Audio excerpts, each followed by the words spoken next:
Joining me now on Bumper Sports is our sports correspondent, Sebastian Salifu. Good morning, Good Sebastian. morning, Shagun. And good to have you on the program. Yeah, it's my All pleasure. right. So let's begin with Savinho. Yeah, We have lots of transfer moves yeah, happening now because we are just at the beginning of the season.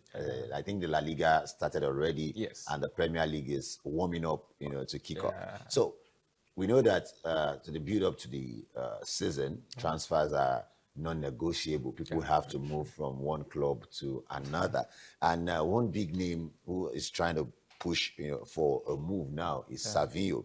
A report suggests that the Manchester City winger is pushing for a move to Tottenham Hotspur. What would Savinho bring to the Tottenham attack? And leaving Man City at this stage of his career, does it look like a right move for the Brazilian? Okay, Savinho to Tottenham Hotspur as we speak, as of this morning. Agreement has been reached between Man City and Tottenham Hotspur. I think the valuation is about £80 million. So looking at Savinho, now remember when he came to Man City, he came from Girona, and that was the season Girona qualified for the Champions League, and very good performance from Girona. If you watched, he had double figures both in goals, double figures in assists. Breakout season for a player. Comes to Man City expecting that he would do so well, and then he didn't have playing time. Imagine in 2 seasons you had over 70 appearances, you had only 6 goals, right? So coming to Tottenham, I think he would have more game time to play, and I believe Tottenham wants to give him the opportunity to bring that spark back up. That spark he had in Girona.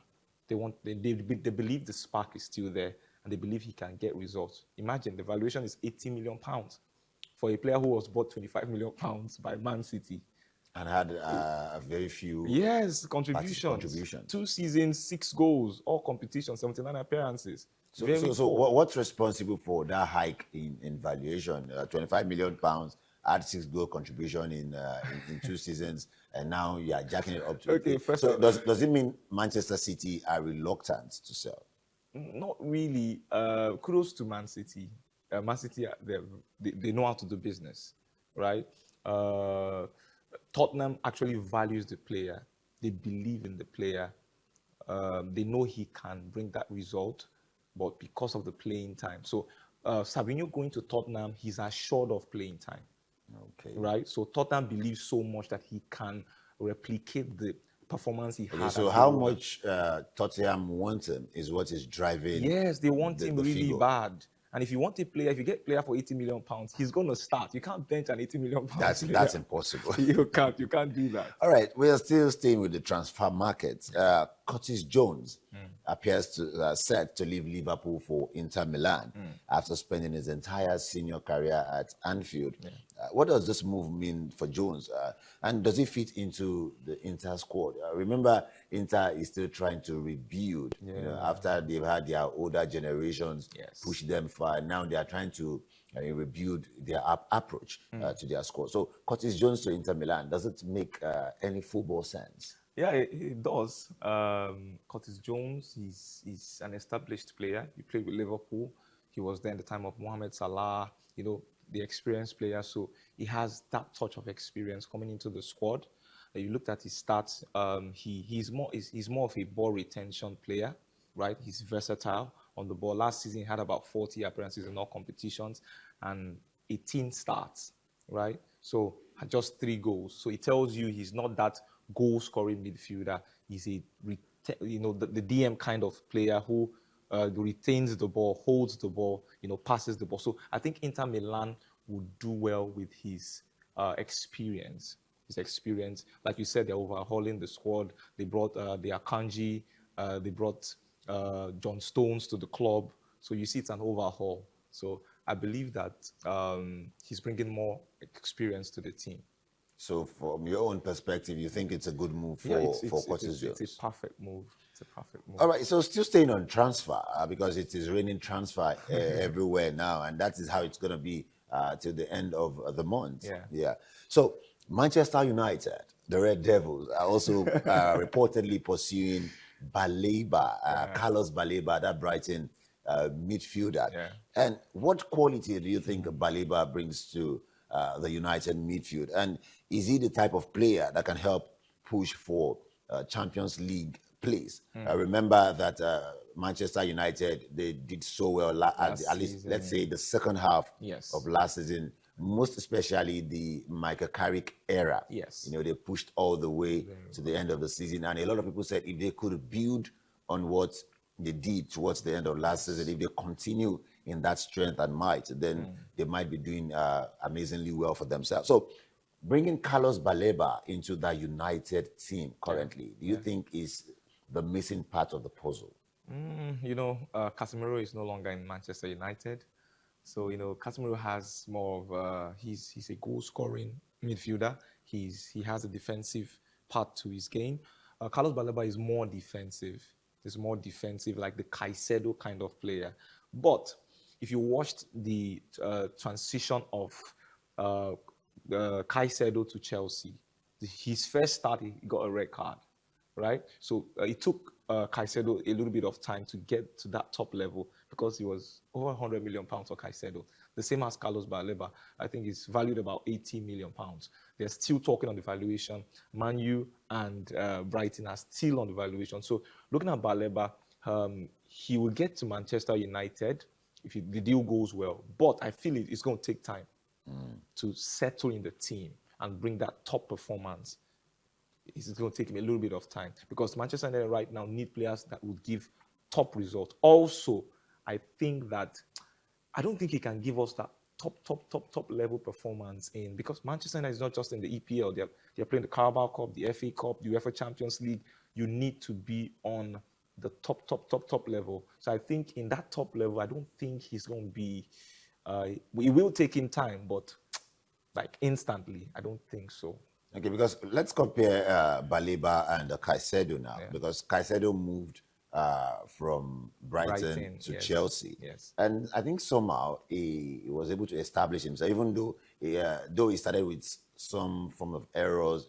And even towards the end of the season, the errors were still there once in a while. He had red cards a couple of times. Caicedo. He had red cards a couple of times playing for Chelsea last season and even before that. So looking at comparing Caicedo and Baleba, don't you think they are almost at par? They are, but have you watched Caicedo recently? Yeah, I know. There's an upgrade. The level is something else.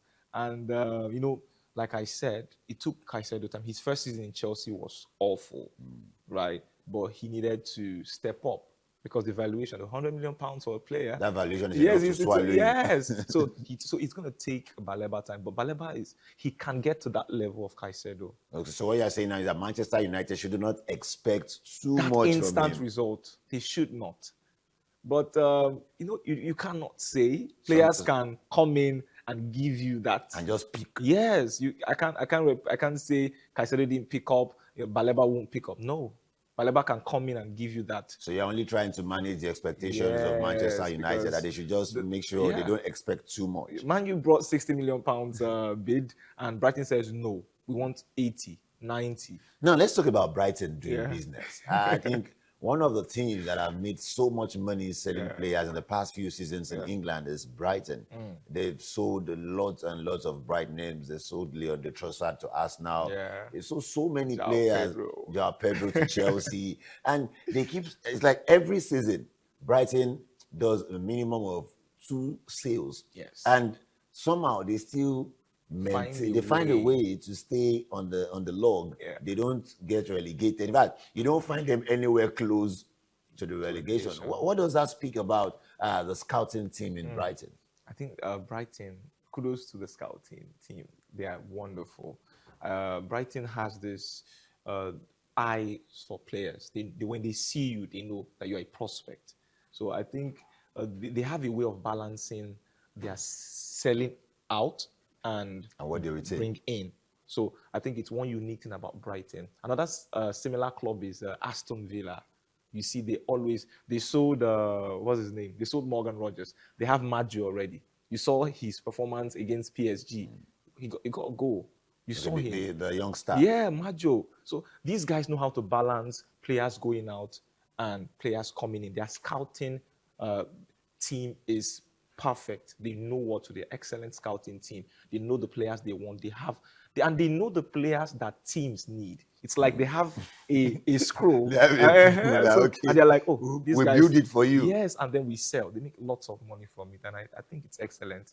It's excellent. So maybe we can just call them the Ajax of England. Yes. Because a couple of years ago, Ajax used to be in that shoe, the build players and they sell and make good money. Yes. I'm pretty sure the Brighton books must be well balanced, because selling and buying, and most top clubs in England and even around the world don't get to do this kind of businesses every time, because I think sometimes top clubs are always reluctant to sell their best hands. Okay, look at Zadok Johanna. Yeah. They bought him from the Swedish club. He's now in Brighton. Give him 1 season. They sell again. You sell for £100 million. Yeah, because when Brighton was going to buy Zadok Johanna, the Nigerian youngster from Sweden, lots of people were saying, why buy for this? This guy has not proven himself. But now I think I'm beginning to get a bigger picture that, okay, when they see a prospect, before the whole world sees it, they go for it. Yeah. And when the prospect is, and because it's England, that prospect is established, has visibility, everybody's talking about that person, and they're just waiting for who will bring in the offer, and they bring out the check. That's good. That's good. Yes, so we're still talking about transfers now. You know, we've been able to look at who is going to Liverpool, who is going to Chelsea, because let's talk about Liverpool a bit now, because Liverpool under a new coach, and Raiola, and this is a man who is stepping into the shoes of great men. And slot. And, because when Jurgen Klopp left Liverpool, lots of people felt the next coach who would take over will also spend some years at the helm of affairs there. But somehow, for some reasons, it didn't work out like that for Arne Slot, and he had just 1 or 2 seasons to prove himself, and now a different person entirely. Yes. What does this mean for Raiola as a person? Do you think he won't be under pressure, looking at the fact that he has to step into the shoe of Arne Slot, who didn't stay too long? Looking at Raiola, he's done well at Bournemouth. You could see his management, his capability. You see what he could do with players. So I think it's not going to be a difficult one for him, but it's going to take a little bit of time, right? Slot came in the first season. Everybody expected possibly after next 2 seasons he would do better. He picked up at the first season, got the cup. Everybody was excited, right? The second season, horrible season. It wasn't what everyone expected, right? He had some altercations with players. But I think what differentiates Slot from Raiola is the player management. I think that's going to be a plus for Raiola. Are you saying Arne Slot lost it? Yes, you had. Why would you bench your best player, your league-winning season best player, the first 2-3 matches, because you brought a Cody Gakpo, because you brought an Hugo Ekitike, you bench Mohamed Salah? It's not done. It's not done. And Salah, he knows what he can bring to the team. He just had to leave. So I think Raiola has that player management skill. He knows what to do, but it's going to take him a little bit of time. I believe Liverpool would suffer a little. So are you saying one of the undoings of Arne Slot was his role with Mohamed Salah? Yes. Mohamed Salah was the heart of Liverpool. Mohamed Salah was valued by Liverpool so much that they had to sell Sadio Mane. There was a period where they had altercations. Mane, Salah. They had to sustain keep Salah. So you want to touch the heart of the club, you will lose your job. So Raiola player management, I think it's going to be a top one for him. That's the advantage. But it's going to take him a little bit of time. But possibly after this season, next season, it's going to do better. All right, we're still staying with the Premier League. Looking at how all of the top sides have brought in new legs and tried to do business, preparing for the new season. Let's talk about the Premier League title race now. I know it might seem too early because the season has not even kicked off. But let's put ourselves in the shoes of the octopus now. The Premier League title race, when you compare Arsenal, Manchester City, Liverpool, Chelsea, Manchester United, which side, in your own perspective, looks best to be the champions for the 2026-2027 season, based on squad depth, transfer business, managerial stability? This is a question. No, I'm looking at the team, the best team. I still believe that Arsenal are favorites once again. I still believe. You look at their performance against Man City in the Community Shield. You see, I watched that match, the Arsenal Man City Community Shield game. I watched it. I was like, wait, is this Man City? The dominance was so visible. So I looked and I said, I think Arteta knows what he's doing. Not so much additions in the Arsenal team, the Bruno Guimaraes transfer, the Solis transfer, and that was it. So I think Arsenal will still, I believe they can defend the title. Arsenal has Arsenal has what it takes to defend the title. Yes, solid team. Arsenal is a solid team. So let me put you on the spot. Okay. Victor Gyökeres to Barcelona. Some news have it that he's trying to push for a Barcelona move. Do you think he's settled enough in that team, or probably the news around his transfer is making him feel uncomfortable? Okay, so Victor Gyökeres to Barcelona is actually a rumor. It's not confirmed yet. No bid, no negotiations, nothing. Right now, the concern is Victor Gyökeres. I believe he's not fancied by Mikel Arteta. Mikel Arteta is a Havertz kind of player, not a Gyökeres kind of player. If you watch the signing, the Gyökeres signing, he was not spearheaded by Mikel Arteta. And I think it was better who pushed for that. So you bring a player in which the coach does not really fancy. He's going to play him. But look at the Champions League final. He played Havertz. So most matches that he needed results, he called Havertz in. So I still feel that you give Gyökeres more time, give him more game time, trust him, he's going to deliver results. But I think Arteta is not giving him that. Look at the Community Shield, Havertz. It tells you. Havertz delivered. Yes, and the thing is, every time Havertz comes in, he delivers. So he gets the job done. Yeah, so I still believe Victor Gyökeres can be. Why would you have a Victor Gyökeres in a team and you are calling for Osimhen? That's an insult to the face. That's a slap to the face. Victor Gyökeres, I prefer Victor Gyökeres to Benjamin Sesko. Due respect. I see that player in him. I see that. But some people say that aside his hold up play and the energy and all of those things, that his finishing is not kind there of yet. tacky. Very true. But I still believe that he made double figures last season. I think he can do better. He just needs more trust from Mikel Arteta.